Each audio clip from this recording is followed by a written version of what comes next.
In 2022, Nigeria rolled out the drums to announce its landmark Start-up Act.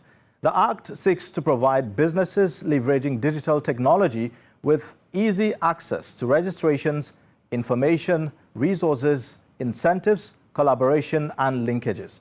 In this report, Just Nigeria's Mercy Frank speaks with startup owners and others in the ecosystem to understand how the law is impacting their businesses.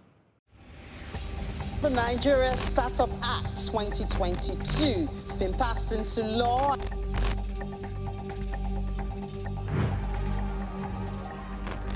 It's one thing to get it in an act of parliament, it's another thing to actually implement it. If we have strong visions, strong leadership, strong governance at the MDA levels, then I think we wouldn't have these problems. Nigeria is one of the ripest markets for technology and startups in Africa. Nigeria Start-up Act 2022 promised to rewrite the script for young innovators. 2 years after, are the metrics friendly?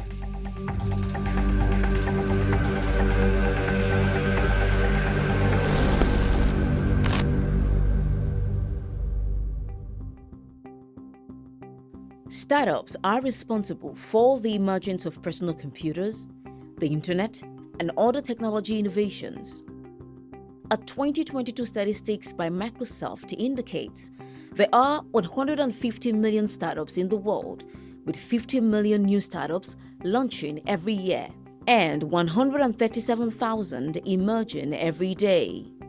According to the National Information Technology Development Agency (NITDA), Nigeria's share of this industry, which stood about 4,000 in 2020, currently stands at 12,948 and counting.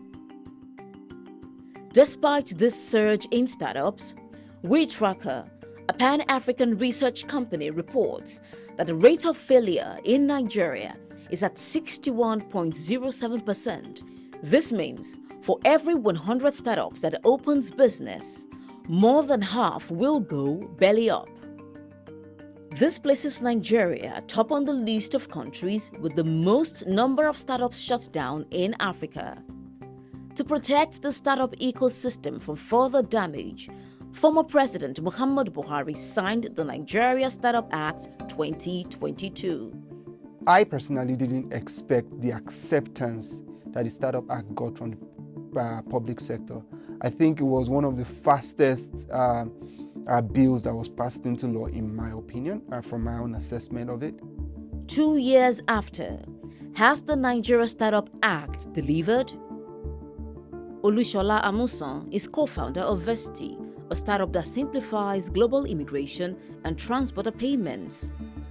Originating from Lagos, Nigeria's headquarters of startups, his company has now expanded to the United States and other countries.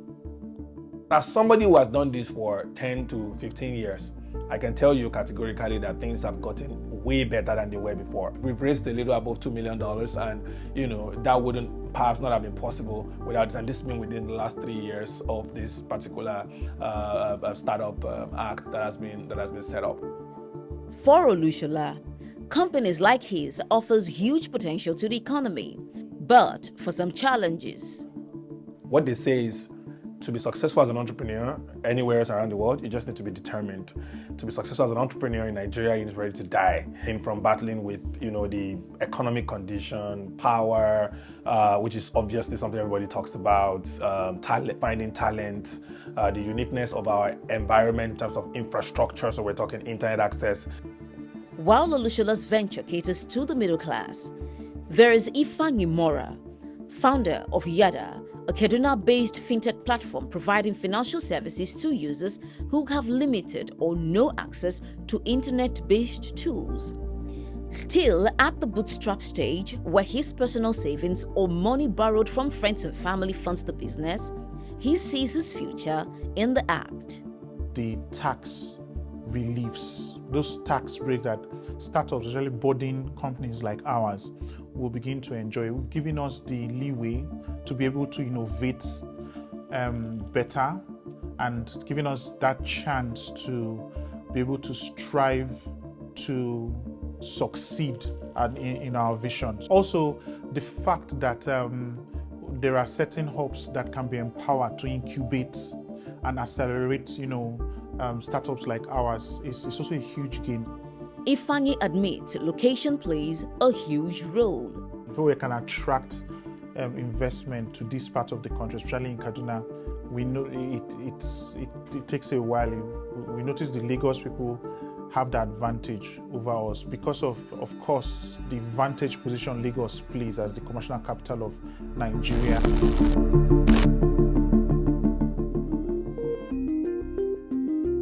It was at least 10 billion, but with the work of NIDA, we've now moved it up to 100 billion, right? So that 100 billion fund, what it will do, or what it has sent, the message it has sent across to private investors is that the government has fully invested in this work, and so you should also be part of it. If that continues and we keep improving on that, we're still going to see more investment. In fact, I actually predict or project that in 2025 and 2026 we'll see more investment than we've seen over the past 5 years.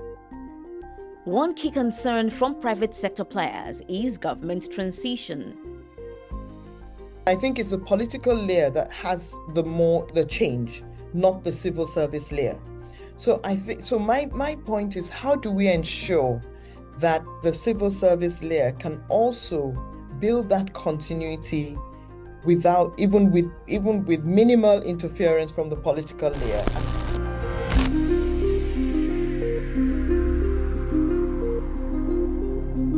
Experts acknowledge that there are key issues stipulated in the Act that must be prioritized.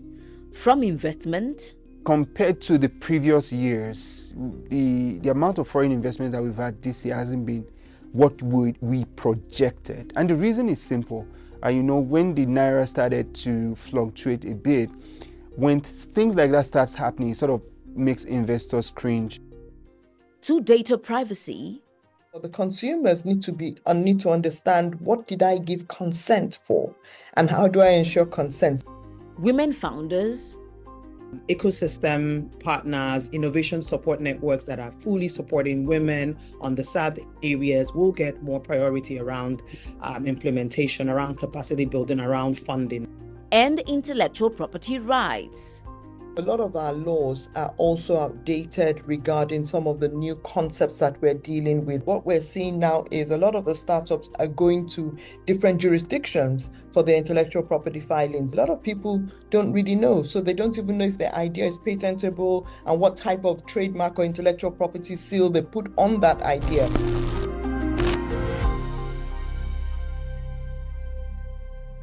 If you look at other countries across the world, one of the things that you see is that from the way their academic curriculum is designed to foster innovation. So if we encourage more of those, we will see it translate into actual products, actual solutions that are more useful within our ecosystem and our economy. Yes, we've had some success stories of unicorns, but then again, can we really say that the ecosystem or the dynamics of the ecosystem resulted, or is it potluck, right? And how do we ensure that, okay, you can follow certain activities or a stream of thought or a process and you will get here?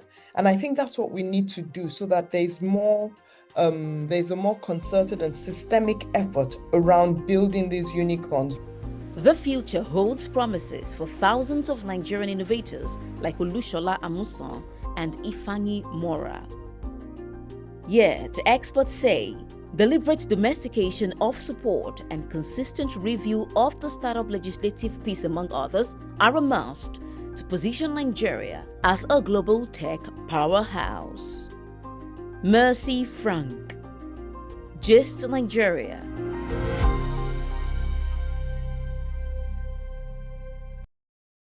Interesting conversation there. Is Nigeria doing enough to encourage startups? Share your thoughts with us on X at Gist Nigeria TV. We would like to hear from you.